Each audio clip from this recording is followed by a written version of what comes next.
इस व्याख्यान में आप सभी का स्वागत है। व्याख्यान संख्या 14 और इस सम्मेलन के 2 उद्देश्य हैं। सबसे पहले यह इन 2 दोषों को खत्म करने की तात्कालिकता को दर्शाता है, क्योंकि वे आंतरिक कार्य में किसी भी प्रगति को असंभव बनाते हैं। और दूसरा, इन दोनों दोषों से प्रभावित लोगों को खुद को पुनर्जीवित करना और उन्हें अपने मनोविज्ञान से खत्म करना सिखाना। सबसे पहले बात करते हैं अल्कोहल दोष के बारे में, और इसके लिए हमें अल्कोहल को जानना होगा।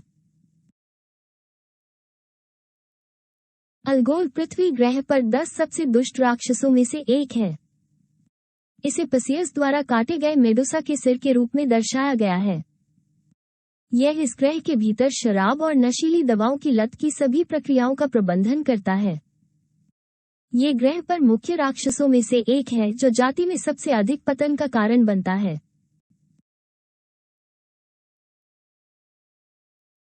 ये आदर्श वाक्य है। मैं ग्रह का मालिक हूँ।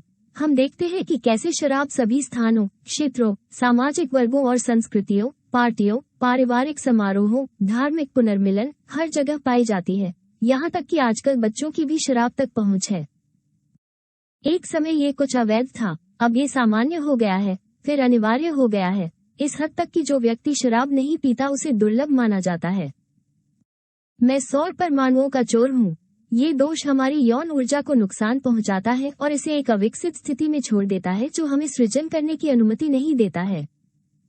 मैं भ्रष्टाचार और दुर्भाग्य का जनक हूँ। हम देख सकते हैं कि शराब के प्रभाव से कितने दुर्भाग्य होते हैं।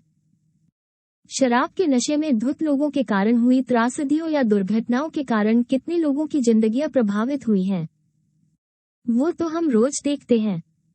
मैं पतन और अवगुण का जनक हूँ। इसके कारण हम कितने विपथन और पतन को प्राप्त होते हैं। जब हम इसके प्रभाव में होते हैं तो ये हमें सबसे विकृत कार्य करने के लिए प्रेरित करता है। मैं घरों को नष्ट करने वाला हूँ। इस भयानक बुराई के कारण कितने घर और परिवार नष्ट हो गए। हम अपनी बुराइयों के कारण अपने आसपास के लोगों और अपने प्रियजनों को कैसे कष्ट पहुंचाते हैं, हर संभव तरीके से। शारीरिक, भावनात्मक रूप से हम उनके प्रति इस हद तक लापरवाह हो जाते हैं कि हम अपने परिवार आदि का पेट भरने के बजाय शराब पीने के लिए अपने पैसे खर्च करना पसंद करते हैं। मैं दुख और बर्बादी का कारण हूँ। हम देख सकते हैं कि इस दोष के कारण लोग कैसे अपनी संपत्ति, दोस्तों और परिवार को खो देते हैं। ये दानव संसार के चक्र को चिकना करता है, अर्थात ये चक्र में लौटने की प्रक्रिया को तेज करता है, क्योंकि यह सभी प्रकार की त्रासदियों का कारण बनता है और व्यक्ति अपने 108 अस्तित्वों के चक्र को अधिक त्वरित तरीके से। उसका साम्राज्य नारकीय संसारों का है। उसकी मातृभूमि पृथ्वी है। उसके गुलाम सभी इंसान हैं। अल्कोहल पीना डायोनसियन पीने के विपरीत है। हम थोड़ी देर में इसके बारे में और अधिक बात करने जा रहे हैं। दानव अल्कोहल चालाकी से और धीरे धीरे मानव शरीर पर कब्जा कर लेता है। अंततः एक दिन वो हमें नशे और पागलपन की खाई में गिरा देता है।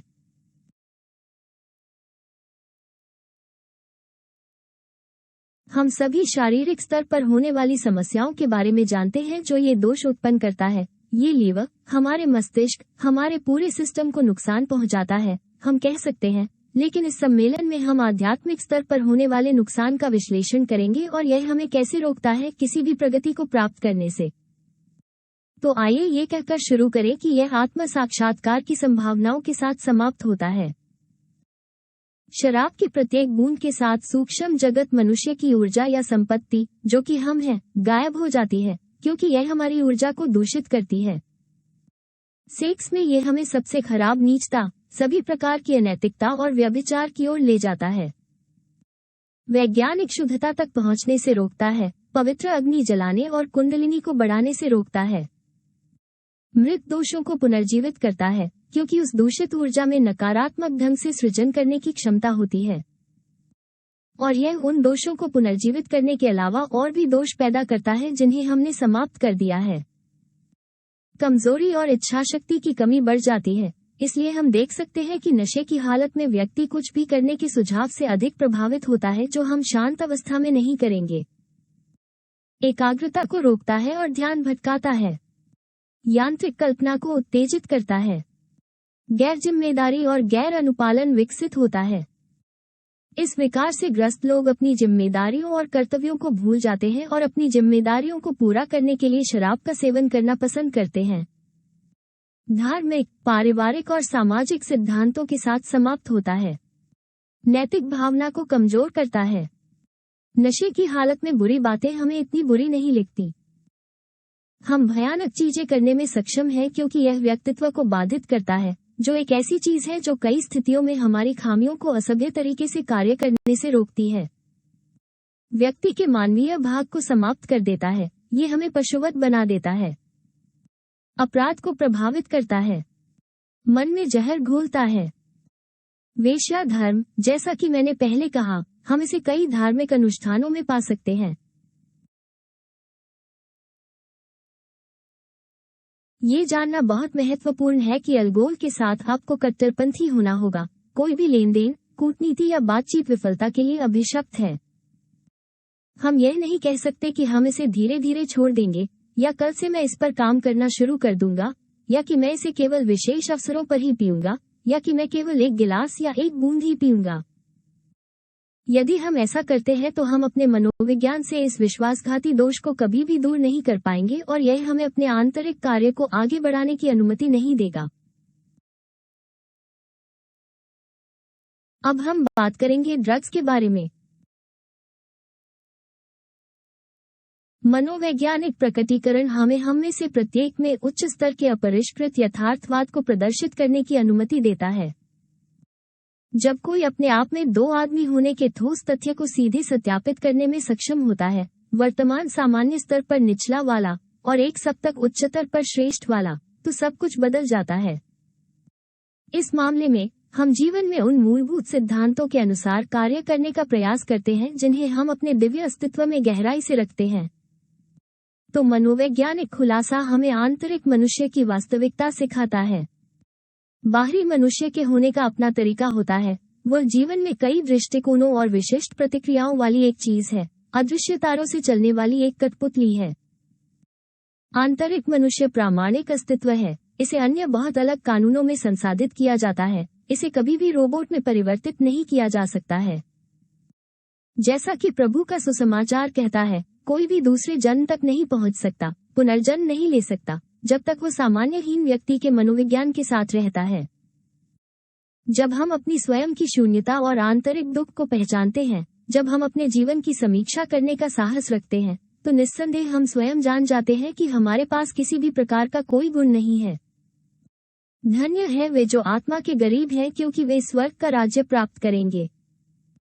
आत्मा से गरीब या आत्मा से दरिद्र वास्तव में वे लोग हैं जो अपनी शून्यता, बेशर्मी और आंतरिक दुख को पहचानते हैं। प्राणियों का यह वर्ग निर्विवाद रूप से आत्मज्ञान प्राप्त करता है। मेरे कहने का मतलब ये है कि राज्य में प्रवेश करने के लिए आस्था के खजाने को स्थगित नहीं किया जा सकता है।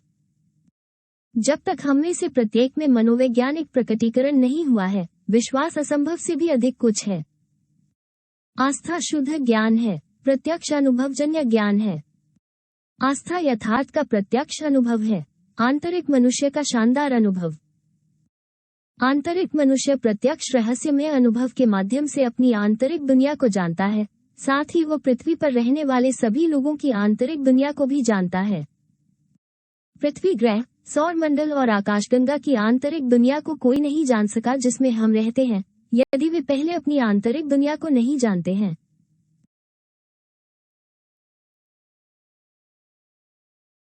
ये जानना महत्वपूर्ण है क्योंकि बहुत से लोग मानते हैं कि रहस्यमय दवाओं के माध्यम से उन्हें इस प्रकार के उच्च अनुभव प्राप्त हो सकते हैं।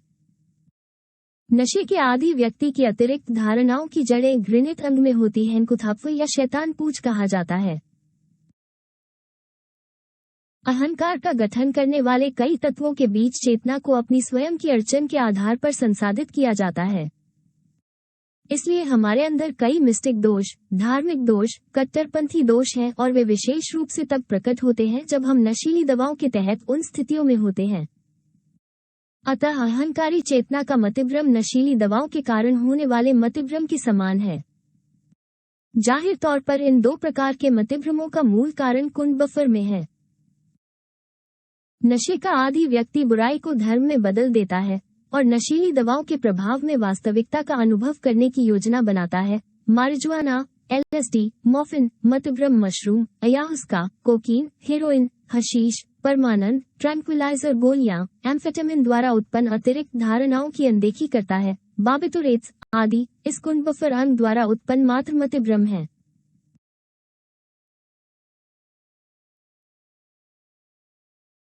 शराब के कारण होने वाले प्रभावों को जोड़ने पर हम देखेंगे कि दवाएं अल्फा किरणों एनियालेट को नष्ट कर देती हैं, जो मस्तिष्क गतिविधि की आवृत्ति है जो एकाग्रता की अनुमति देती है। इसलिए मन और मस्तिष्क के बीच कोई संबंध नहीं है। यह न्यूरॉन्स को भी नष्ट कर देता है। ये हमारे आंतरिक शरीर को खराब करता है। ये यौन नपुंसकता भी पैदा करता है इत्यादि। 60 के दशक में कुंभ राशि का युग शुरू हुआ और डायोन्सियन लहर पूरी प्रकृति में तीव्रता से कंपन करने लगी। इस लहर का उद्देश्य प्रचार करना था यौन कामेच्छा का स्वैच्छिक रूपांतरण और रहस्यमय पालौकिक परमानंद तक पहुँचे। इस लहर का अपना नकारात्मक ध्रुव था और पृथ्वीवासी अधिकांश भाग के लिए ऐसी लहर के साथ खुद को सकारात्मक रूप से ध्रुवीकृत करने में सक्षम नहीं थे। और वहां हम उन सभी हिप्पी समूहों को देखते हैं जो उस समय उभरे थे और जिन्होंने नशीली दवाओं के उपयोग और यौन पतन को बढ़ावा दिया था।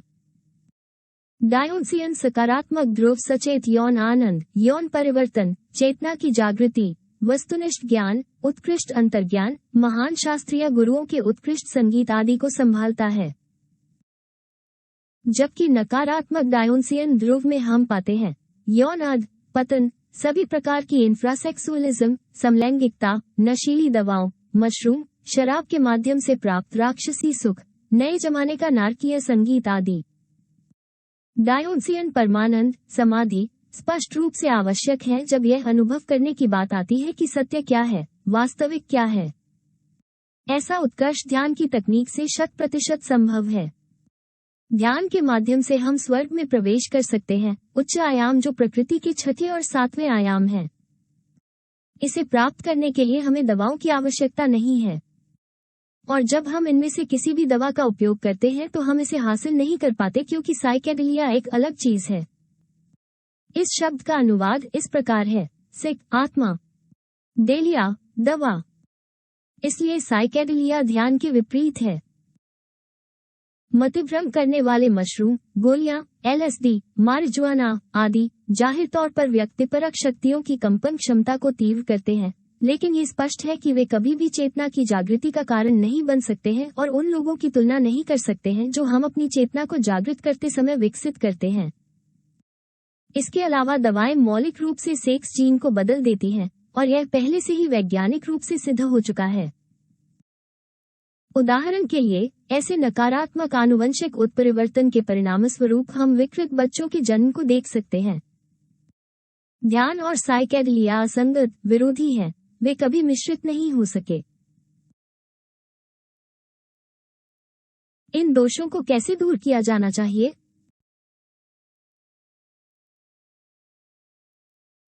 किसी भी बदलाव की दिशा में पहला कदम उसे करने की इच्छाशक्ति और प्रोत्साहन है। नशीली दवाओं और शराब की बुराइयों पर विजय पाने में सफल होने के लिए हमारे पास अंतरंग आत्म साक्षात्कार का सबसे महत्वपूर्ण उद्देश्य होना चाहिए।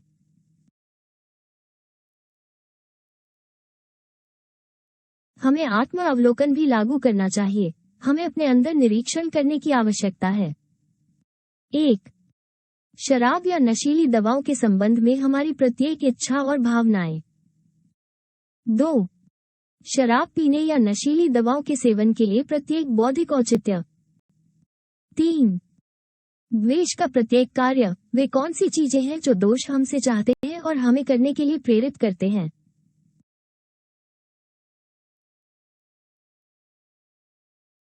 आत्म अवलोकन के माध्यम से हम जो भी खोज करते हैं उनमें से प्रत्येक के लिए हमें दिव्य मां से उस विवरण को हमसे दूर करने की प्रार्थना करनी चाहिए। ऐसा करने से समय के साथ हम मनोवैज्ञानिक दोष पर हावी होना शुरू कर देंगे, इसकी ताकत और आग को कम कर देंगे जब तक कि यह पूरी तरह खत्म न हो जाए।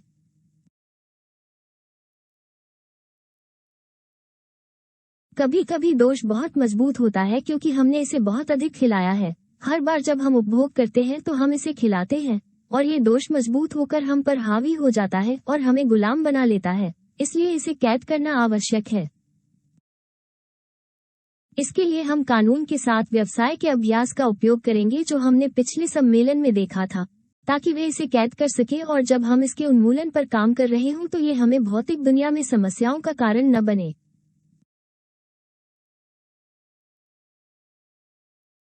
सामान्यतः आलस्य और बुराइयों में गिरने का कारण बेरोजगारी है। असीमित व्यवसाय में प्रवेश करने का एक तरीका मानवता के लिए बलिदान है।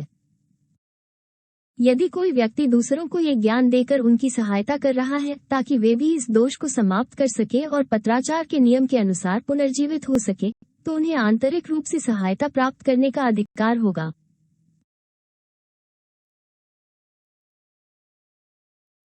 जो लोग नशे की लत में बहुत गहरे तक डूब चुके हैं, उन्हें सुबह 4:30 से 6 बजे के बीच, यहाँ तक कि आधे घंटे के लिए ताजी हवा लेने और प्राणायाम कराने के लिए किसी पार्क में ले जाने की सलाह दी।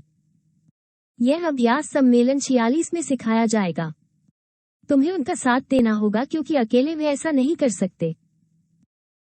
जब व्यक्ति ठीक होने के लक्षण दिखाता है तो उन्हें यौन रूपांतरण सिखाने की आवश्यकता होती है, जो उन्हें ठीक होने और नए न्यूरॉन्स को सक्रिय करने की अनुमति देगा।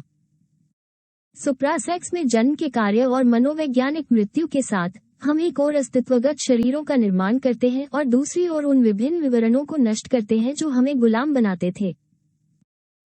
नशे की लत वाले व्यक्ति की मदद करने की शुरुआत करते समय यह अनुशंसा की जाती है कि वो उन दोस्तों के समूह को छोड़ दे जिनके साथ वो इन बुराइयों को साझा करता है और एक नए समूह में शामिल हो जाता है। उदाहरण के लिए, इस ज्ञान या सम्मेलनों में इस प्रकार ताकत पैदा होती है और समर्थन प्राप्त होता है।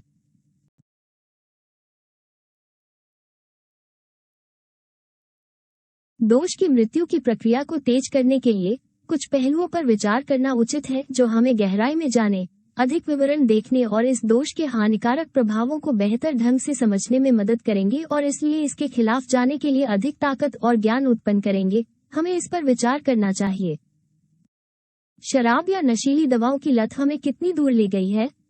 इन दोषों के वशीभूत होकर हमने क्या क्या कार्य किए हैं? हमने भौतिक शरीर को जो नुकसान पहुंचाया है, नशीली दवाओं या शराब ने किस हद तक हमारे पतन को प्रभावित किया? अन्य लोगों के साथ उत्पन्न हुए बुरे रिश्ते, जीवन साथी, बच्चे, माता पिता, दोस्त आदि, हमारे काम, सहकर्मियों और हमारे आसपास के अन्य प्राणियों के साथ।